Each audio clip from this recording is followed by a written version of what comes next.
It's Thursday. What's You know what going that on, means. guys? Let's go. I am excited. It's that time of the means year again. It's another episode of Sports Scholars. Let's go. Let's go. It's football Gotta get time. my H2O in. Woo! Let's go. Moving guys. into week 3 now? Week 4 already. Week 4. Holy crap, the year's going by so quickly. We got so much to talk about this week and last week Before you was crazy. know it, it's hockey season and Oh wait, that's like next week. Oh my god, yeah guys, hockey season's coming up next week and basketball season's coming up at the end of the month, so like we said, guys, we made this Yeah. podcast to shoot the shit about all sports, not just football. So it's gonna be a fun year, and I can't wait for hockey and basketball. I'm pumped this year, man. It's yeah, gonna be a we're lot of gonna fun. be mixing and matching, and I'm pretty excited too, Yeah. brother. Man, last week was a doozy. I ended up coming away with a ticket, just so you guys know. We both won tickets. Holy Yeah. moly. So I won the Atlanta game versus Seattle. I won $500. So I didn't win any other tickets, but I made my money back and then some. And Safi, I was so disappointed last week, guys. man, you hear this? This is I hilarious. had 5 or so tickets that I was telling you guys about, to which I missed about I missed one prop on. So Insane. Every one of his tickets, he missed by one prop, and he I made think like I 5 or 6 picks ended each the ticket. I think I ended the last ticket too with Parsons missing a sack. I made it 6 tickets that would have missed by one prop. It was had insane, you guys bet on guys. it, It so was I insane. I apologize. That being said, I did come back away with the Monday Nighters. I'm sorry that, Matt and I have been smoking these Monday Nighter games because our takes on them are a little bit different because the props don't come out the same odds as you would see them just before game day on a Monday Nighter. They kind of tweak them through the weekend, so we kind of give it up on Sunday, and then Monday everything could look different. So I do apologize if you didn't get anything done this weekend. That being said, I did hit Lamb over 55.5 reception yards, Lamb over 4.5 receptions in the match. Ezekiel Elliott, 59.5 rushing yards in the match. He went over that. We have Cooper Rush went over 207.5 passing yards, and Saquon Barkley over 76.5 rushing yards. If you go. bet, $100 on that, you would have made a lot of money. Yeah, you're good for the month, guys. And it just proves to show that, like, Saf literally came one pick close of winning 6 tickets. He would have been, like, probably a couple grand. And it just proves to show you, like, how good we are at what we do. Yeah. Literally a story of we don't mean to be a little bit cocky, but, like, last year, pretty much every single weekend, Devin Singletary would fuck us. Yes, me especially. But we would lose most of our tickets by like one pick, like 5 or 6 props. Like You can't ask for much more than that. Like our success rate is once we do the statistics and the numbers this week. Oh, it's gonna be good. We're gonna be above 50% probably again. Yeah. We're very good at what we do. Getting over 50% is not an easy feat when you're talking about sports betting, guys. No, These things are especially props. props. Yeah. So, I guess it could be a little bit over 50-50 if you're doing like small props, but we usually parlay these things together. Yeah. So it's giving you a slight edge. Put that in perspective. You get a small advantage playing poker. You get a small advantage playing blackjack. This is how the house makes money. When it comes to gambling, the house makes money over that slight edge of flipping the card first. Yeah. In this case, we're giving you guys that slight edge. Everyone knows that a slight edge when it comes to money means that you're going up more than you're going down. That's exponential to the amount of money that you're putting in. Well put. Which Absolutely. is pretty cool. Yep. Let's go ahead and do some of our hunch picks and our game previews. I also want to touch on some props picks for tonight. Absolutely. I A great wanna- Thursday nighter tonight. I know, and I want to make sure that, personally, I want to make sure my props are, good hitters for this video because I want to make sure that I can put it into that statistics spreadsheet Absolutely. and, get it going. Yeah, man, I'm so excited for tonight's game. What are you thinking? Let's start off with the props. So we got Miami versus Cincinnati tonight, guys, and this one's going to be a barn burner. Well, it's expected to be a barn burner. Usually these games where you're expecting high offense usually ends up being a trap game, so that's why I'm hindering my expectations for this one. Well, what's the over-under on the game totals? 48.5. Yeah, so they're expecting a lot of points in this Cincinnati's got the money line at negative 190. Yeah. So, originally, my last ticket I had this morning, I had Bengals money line. I have since taken that off just because there's better odds that came out just recently that I really liked. But I like the Bengals tonight. They're my second favorite team, but like, I just think that Tua is coming back from an injury. He's still not 100%. They're on a short week. They're traveling on the road. I just think all that stuff favors the Bengals in this one, to be honest with you. Yeah. So would you like to give your picks you have for tonight? So, yeah, Matt's on a heater, guys. We're both on heaters, bro. When someone's on a heater, you definitely want to jump into some of their picks. So my picks, some of these picks are based off of what Matt has. I got Joe Mixon to score a touchdown in the match. I got Jamar Chase over 5.5 receptions in the match. Yeah. Tyreek Hill over 5.5 receptions in the match. Now, you could take off that Joe Mixon touchdown if you want to be safe. You'd still make some pretty decent money. It is always risky to take a touchdown scorer. It's just that Mixon has not scored a touchdown this year. Yeah. And I have both these players in my fantasy team, so I want them to do well. He's due. Got Tyreek Hill over 74.5 receiving yards in the match. We all know the story by now of Eli Apple and Tyreek Hill calling out the Cincinnati Bengals' entire offense. We got Jamar Chase over 73.5 receiving yards in the match. Yeah. And then we got Tua, for me, this is a special one for me, over 255.5 passing yards in the match. I think barring injury, he gets that. Yeah. I think his prop's a little bit lower because of his injury.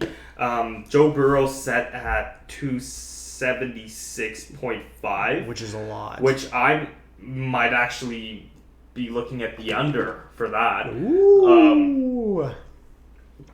So, if you want to get spicy. But I like Tua to go over on the 255.5. Barring injury, I'm not going to play afraid of injuries. I know he might get tackled one quarter into the game, below the ticket because Terry Bridgewater comes in. But I'm gonna pull out the big nutsacks on that one there. I love it, man. I love it. What are you thinking? My picks are pretty much the same. You have to go with the star power, man. Jamar Chase. He had an underwhelming game, I guess, considering what all the other receivers on that team did last week, but he still had 6 receptions. So, he's still getting the receptions. So, I think that's a smash. The yards, it's going to happen or it's not. Same for Tyreek. He gets the receptions, but he doesn't always get the yardage with Waddle and stuff. So, that one's risky. Always. But I like all those picks. I'm going with all those. I'm adding, instead of Tua, I'm adding my trusty field goals. So I'm going over 2.5 field goals. Evan McPherson. Yeah, Safi doesn't like it, but I'm believing in the trap game tonight, and I think that both offenses are gonna put the ball down the field, but I think they're gonna have a hard time capitalizing in the end zone. So we have a little bit of different game views here, guys. Which there's nothing wrong with that. Matt makes a really good point. Every expert. I use that because I'd consider us experts with the way that we win. Yeah. Anyone who's actually really follows the game, I should say, they are predicting a 27-24 type game. Yeah. That's 3 field goals, guys. That's a field goal at 21. That's a field goal at 24. That's a field goal at 21. 3 field goals is not hard to come by. I can get behind Matt doing that. I personally don't like betting on field goals because it pains me internally. I feel like I have, internal bleeding when I'm watching these kickers miss the fucking kick. Oh, I guess I should. I guess I should also check the weather too tonight. That'd be a good idea. Holy crap! You didn't even check the weather. I didn't even check the weather yet. We're back in Pittsburgh, folks. Holy shit! Should probably do that. Hold on a second. Don't want to be screwed again. Isn't there tornadoes going around, like hurricanes flying around the place? In Miami, not in Cincinnati. Fucking Evans. Yeah, Evan's gonna kick the ball and it's gonna fly out of the stadium into the next stadium. For real. Let me do some little bit of research for you guys real quick here, just to keep it exciting. They're playing at Paycor Stadium out of Mass. Is this a dome game or a... I think Cincinnati's outside, is it not? Is it outside? I think it's outside. Okay. Yeah. Well, I'm staying away from that. Yeah. You know, I'm not going to say it's right or wrong. Yeah. I just... Not my cup of tea. Okay. So, you want to jump into some previews there, buddy boy? Let's get into some previews right there, on. cowboy. Yeah, there's some good games this week on the slate I really like. Okay, yeah, it's going to be lots of fun. So, Miami, Cincinnati, I think... who are you taking? I'm taking Cincy. I am also taking Cincy. Ooh, I thought you were going to be leaning more towards the Miami side on that one. Too many injuries. Yeah. Waddle to Xavier Howard's injured. Yeah. He's questionable. They're 3-0 and Cincinnati's 1-2. I mean, unless Cincinnati wants to do their best Raiders impression, they should probably win this week. Burrow's going to have a lot of criticism, which is not great. I mean, Burrow's a great player. I kind of like how he goes about sometimes. The offensive line is sus. It's very sus. Yeah. I think Hollins on Miami might be crushing them. I think they might get a lot of pressures. Canadian boy Holland too, eh? That's awesome. Good for him. Hollins, yeah. So I had to do a double take here because I'm like, wait, what? There's a game at 9:30 in the morning, but I forgot there's a London game this week. Holy shit! So Minnesota and the Saints are playing in London. Oh man! So that's gonna be a morning game, a little morning football. So we might not be able to get a props out for that unless we do it super early. Well, you know what? Let's do our props right now for it. Why not? I don't think there would be odds out at this. There's going to be odds out. You think so? So there's a morning game, guys. So you get all right, guys. So the odds are here for rushing. There's only Kirk Cousins at 3.5. Oh, smash all day. We might be skipping. We're going to be skipping that game, guys. Yeah. But who do you think's gonna any fantasy implications? Who do you think's gonna win that one? Yeah, fantasy implications. You got to keep your eye on Dalvin Cook. I have him on my team. He's not practicing. He's day to day. Yeah. He had a subluxation of the left shoulder, cost him the game. It's like a I've had that myself as a personal injury, guys. It's when you've dislocated your shoulder, the ligament actually remains a little bit looser and it slowly tightens up over time. Now, if you're putting a lot of pressure on it, you're doing bench press, you're running football, you're hitting it, you're doing mountain climbing, it remains loose. Yeah. And what happens is that it can easily dislocate to the point where it's like dislocating in and out nonstop. But it's extremely painful. It feels like a full dislocation every single time. It seems like Cook is experiencing this, and he is like a ground and pound swift type running back. Like he's fast. So it's a little bit of concerning because I feel like it can be, if they don't give it time to rest and heal, and he continue joining this style, he's going to continue to re-injure it, and it might end up being shoulder surgery. But remember last year when he had this injury at the end of the season and they threw that flat jacket on him and he had the best game of his career almost? That was weird, eh? Yeah. This bulletproof friggin' flat jacket to hold his shoulder together. I'm getting really concerned that he's going to opt for surgery. Yeah. If he re-injures it another time. It's starting to scare me as a Dalvin Cook owner. That's valid. Keep your eye on that, guys. Yeah. I also just think that it's going to be tough running against New Orleans defense. Yeah. I think they're a tough defense. I think Cameron's still there. Now Jefferson had the worst game of his career last week. He's due for a rebound. Would you not think? Fuck, guys. I mean, he's due for a rebound, but does he go for 100 yards? I don't think so. Probably gets draws Lattimore. He gets Lattimore and Matthew. That one's going to be tough. Oh, and Tyrann Mathieu. Matthews in New Orleans. And New Orleans is a really stout defense, guys. They've been holding Brady to under 200. They've been, holding pretty much everyone that runs at them under 200. They just don't really have an offense because it's Jameis Winston. So you start Jefferson obviously in fantasy, but you hinder expectations, I guess, for this week. Yeah. I think he definitely comes away with some catches and a little bit of yards. I don't know if he blows up though. I wouldn't bank on him blowing up. Yeah. I have a fantasy question for you. Yeah. With the Saints' offense spiraling out of control, they just have no rhythm with Sean Payton gone now. First question is, do you bench Kamara until he starts heating up? And my second question is Chris Olave a start over a Michael Thomas or a Jarvis Landry in your flex or receiver spot? Sorry. My colleague here is choking. Let's just give him a second here. It's because what he said. Oh, jeez. No, okay. No, I think those are two really good questions. Kamara, you're not benching Kamara.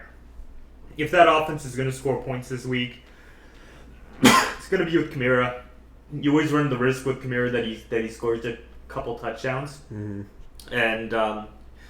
he's looking a lot like Austin Eckler this year actually.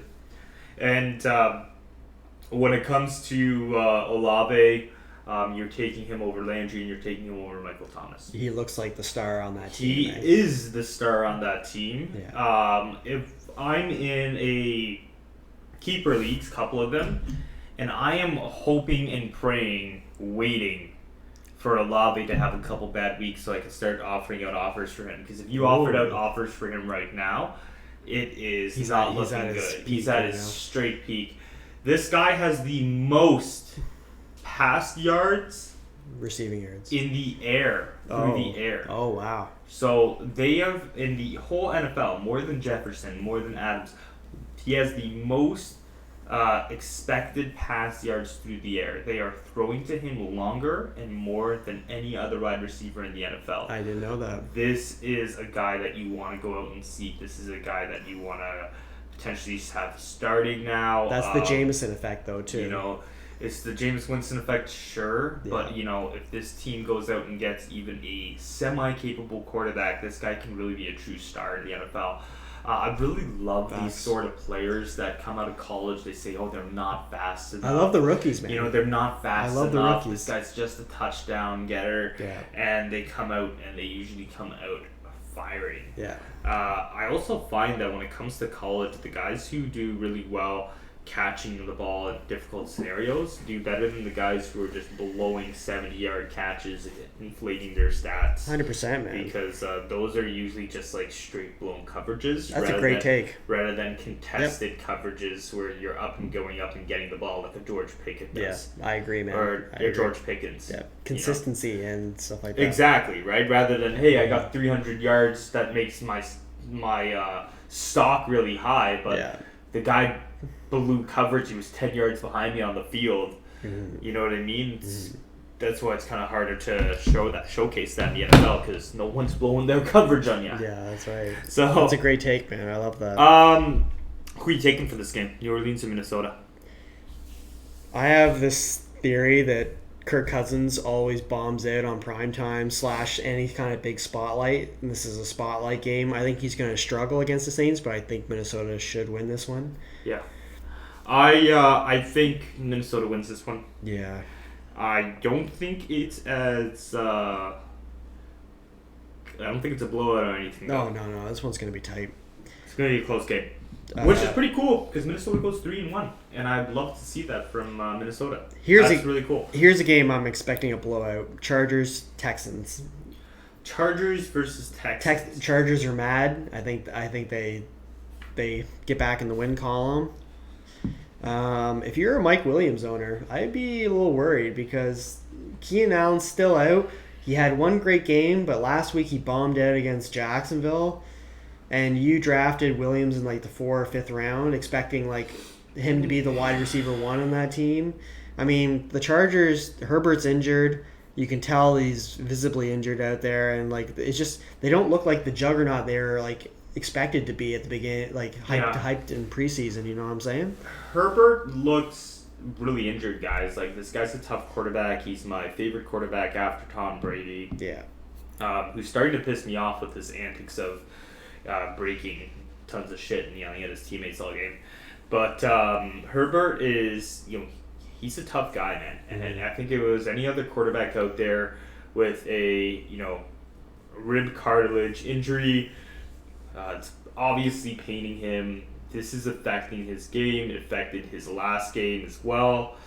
The entire offense gets bogged down by that. I don't think it's going to be a blowout. No. I think they're going to win by 2 touchdowns. That's a good prediction. I think Bosa's out multiple weeks, so that helps. Dameon Pierce is looking good. He's looking good now. He's getting the reins now. Like, the fans probably wrote in and were like, "Yo, start your fucking rookie, man. Yeah, let's exactly. go." Over Rex Burkhead. I love Rex, but I do think the Chargers come away with this one. Yeah. Handily. I'd love to see the Chargers offense on full strength, man. I mean, this is a team that I would love to see the Chargers go far in the playoffs this year. It's a team that I like. Just a different team than the Chiefs. I love the Chiefs, but man, it's always them every year now. I just like the Chargers, man. I wanted the Chargers. I would have wanted them to beat out the Chiefs last year anyways. Wow, I'm not a huge Chiefs fan. Never was. Chargers, a little bit. My brother's favorite player was LaDainian Tomlinson. I love LT. And, they don't really have any ties or connections against the Patriots, who are my favorite team. So, I think that I like the Chargers. I think I want them to see them go far in the playoffs. Yeah, I agree. Also, just a side note, how funny is it that, before the year started, people were like, this division, man.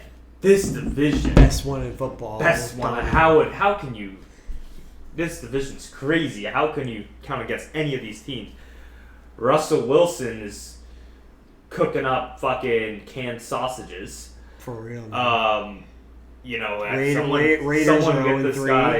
Someone give this guy fucking DoorDash. Yeah, for real, man. I'm he hungry. Not look good. He has not look good in his new surroundings. Raiders are 0-3. Yeah. And Chargers are 1-2. Yeah.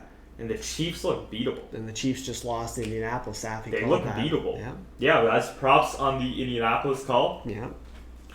So I knew that something was afloat there. Okay, so let's keep grinding through.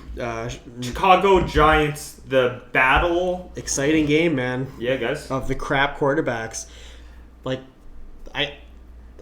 There's not much more I can say about Justin Fields, man. Another terrible game last game. Everybody's dropping Darnell Mooney, Komet, anybody that's not named David Montgomery or Khalil Herbert on Chicago. Yeah. And that's justly so, man. He sucks. He's so bad. The only thing that upsets me is that one of these teams is going 3-1. Oh, yeah, that's upsetting. And they're going to be tying teams like Tampa. Teams like either Kansas or Tampa's going 3-1. Yeah. Buffalo or Baltimore's going 3-1. One of the two are going 3-1. Yeah. So they're going to have a better record, one of these teams, than some pretty weird, things going on here. It's a weird start. I think the Giants take this one, guys. So you're basically banking on... I want the Giants to take this one, and I think the Giants take this one. Nice. You're basically banking on Barkley over Herbert / Montgomery. Barkley over... Daniel Jones is the better quarterback. Yeah. He can actually throw the ball. He's more competent.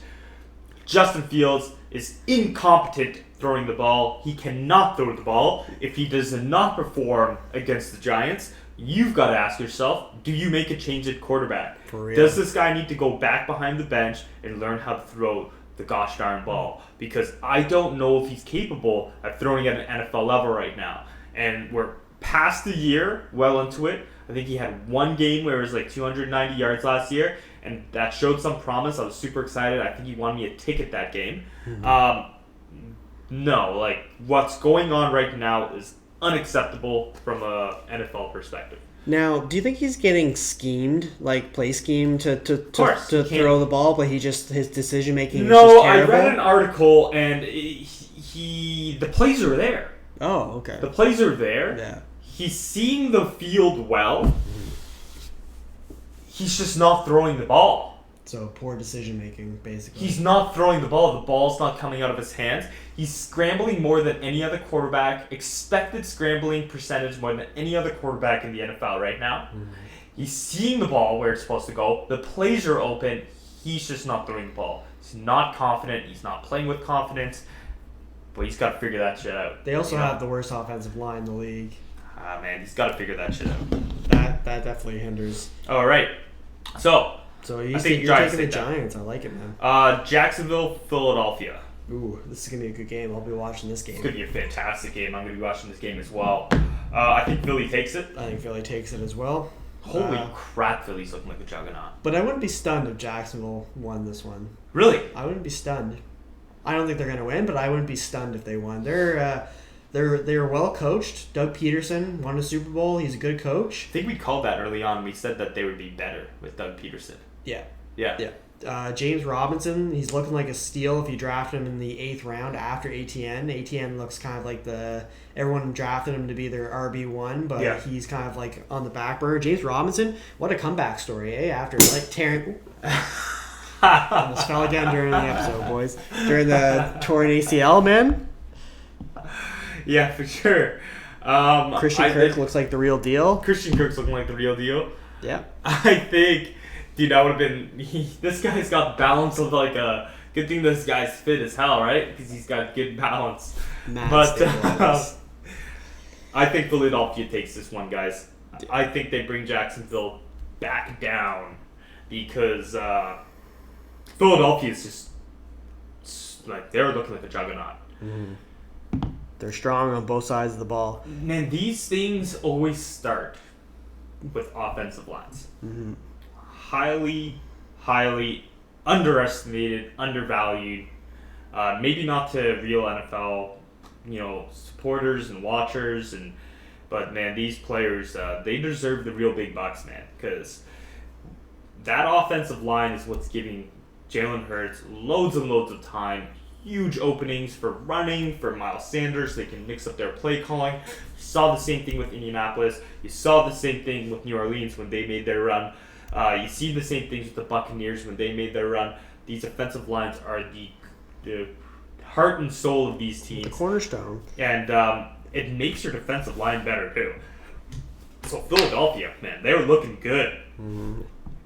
And let's go on to the next game. Jets, Pittsburgh. Oof.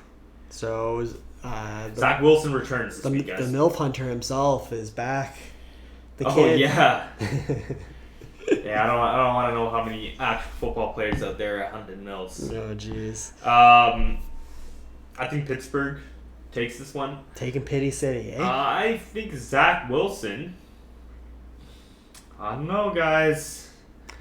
I know about Zach Wilson. We're gonna have a quarterback controversy with Joe Flacco by midseason. We're gonna have a quarterback controversy with Joe Flacco, man.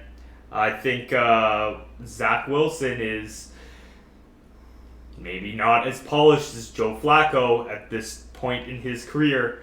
I think it's going to be really exciting to see. Does he ball out with Garrett Wilson? That's a big thing too, guys. Joe Flacco is making Garrett Wilson look like a boom. Mm-hmm. He's passing to him the targets that he needs. Yeah. He's getting him the ball. He's getting those yardage. If Wilson comes out and makes the Jets look stupid for spending a 7th overall pick on Garrett Wilson, it's going to be a quarterback controversy, man. Because the Jets are 1-2, Pittsburgh's 1-2. Someone's got to win this game. And Trubinsky, if he loses this game, I think this is the last week he is the starter for a quarterback in Pittsburgh. I think so too. I think if Trubinsky goes 1-3 to start the year, week 5, you are seeing, like we predicted, Kenny Pickett. Yeah, I agree. To jump on that Jets one, I think one guy who might benefit from having Zach Wilson back is Elijah Moore. He hasn't really been targeted by Flacco. Yeah. Wilson's been collecting, but I think more might benefit better from having Wilson. If you own any of the running backs, Breece Hall or Michael Carter, you're probably going to see a depletion in the checkdowns because Flacco is a checkdown machine. Yeah. So I think they're going to lose a lot of their value from their receptions and stuff like that, their PPR stuff. But you never know. Maybe it might open up Breece Hall to be the number one on that team. Just pure running the ball. Yeah, I don't know. Breece Hall's looking really good. So he's looking all right. That's pretty cool. This is probably the game of the week, guys. I think probably all of North America is going to be watching this game. Buffalo, Baltimore. Yeah, 100%. This is going to be a great game. Allen versus Lamar. This is going to be the game of the week, by far. Yeah, and it's a 1 o'clock game. That's pretty awesome. Yeah. What to expect? What do you expect? Holy shit. This is a hard one, guys. Now, I'm expecting the over-under to be 100, probably. Oh, no, it's 51. I was close. It's half of 100. 51, over 51 points. They're expecting a high-scoring game. A fire sale. It's tough to say. If Marcus Peters and Humphreys are back this week, it might be a little bit tighter of a game. I'm taking Baltimore. Woo! I'm taking Baltimore. He's taking Buffalo to lose back-to-back games. He said it. He said it first. I like that pick, though. I think Baltimore could win this one. Micah Hyde's gone for season. Yep. Dane Jackson's gone for season. Yep. Buffalo's making excuses, guys. Mm. You don't make excuses. You just play ball. And I'm seeing a lot of people say, we lost against Miami because we lost against Miami because our secondary is all second strings, this and that. Well, guess what, guys? It's another week, and your secondary is still all second strings. Yeah. So are you saying the season's over, Mm-hmm. or are you saying that you're actually going to play some football? Mm-hmm. I would love to see Buffalo come across with a W here. Mm-hmm. It would be nice because I want to go watch some Buffalo games this year. Mm-hmm. And being so close to the border, that's fun. But Lamar Jackson's on fire. Yeah. That secondary is going to be having a tough time with Lamar Jackson. Tremont Edwards might keep him down. I think that Buffalo everything's going the opposite of the pendulum here. Mm-hmm. Baltimore's getting healthier on defense. They are getting players back. Yeah. Marcus Peters and Humphreys probably come back. Buffalo is not getting stronger.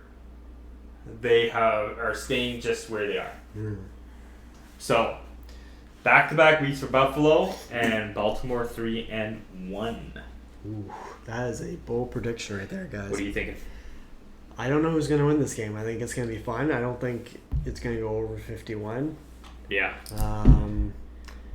I think all the stars are going to ball out. I think Bateman will ball out. Andrews might have a harder time against Matt Milano. That's going to be an interesting matchup to watch. But yeah, I don't think Buffalo, as good as their defense is. What are we doing? What are we doing, man? Buffalo or what? I'm going Buffalo on this one. Okay, he's going Buffalo. Yeah. All right, let's bang out a couple of them real quick here, guys, because we got to get going.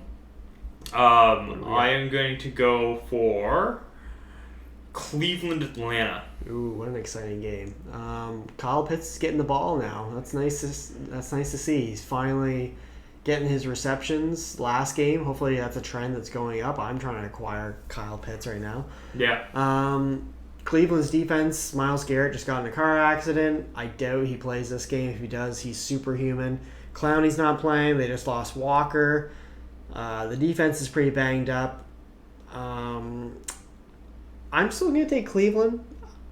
I think that they run on Atlanta, who can't stop the run worth anything. Yeah. The Chubb is just ridiculous. Yeah, Chubb and Hunt, they're good at milking the clock. I'm going to go against you. I'm going to take Atlanta. Okay. I think with all those injuries that are on Cleveland, Atlanta actually moves the ball a little bit. Mm-hmm. And they take one from Cleveland. Mm-hmm. Washington, Dallas. This can be fun. In my heart, America's teams. That's right. In my heart, I'm taking my Cowboys, but I just have this gut feeling that Washington's going to upset them, I guess. Washington got embarrassed last week by Philly, and they always play the Cowboys hard. Cowboys, Dak's coming back, and they're on a 2-game win streak. Like, the Cowboys are going to be more competitive than people gave up on them when Dak got injured, but we'll see what happens. I'm taking Washington in this one against my Cowboys. I'm taking the Cowboys. Nice. I think the Cowboys will... Actually, hold on. Wait. Sorry. It's week 4. Is Prescott back? No. He says he was coming back next week. It might be a couple weeks still, but... I will take Washington then. Sorry, I thought Prescott... I was seeing stuff about Prescott being back. No. So then, I'm going to take Washington. Although... Washington, Dallas.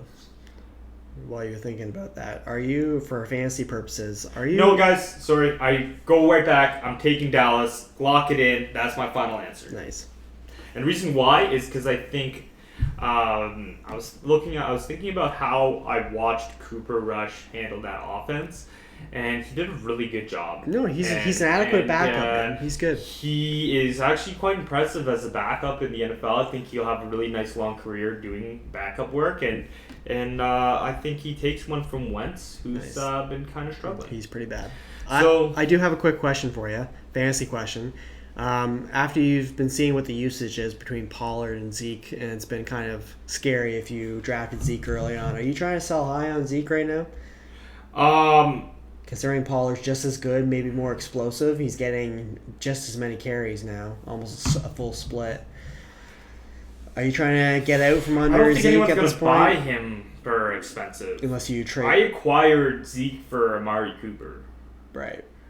But that's in a league that Amari Cooper is sitting on my bench. Right. So I got him for free. So much. Based off of name value alone, you don't think you can get much for Zeke at this point, eh?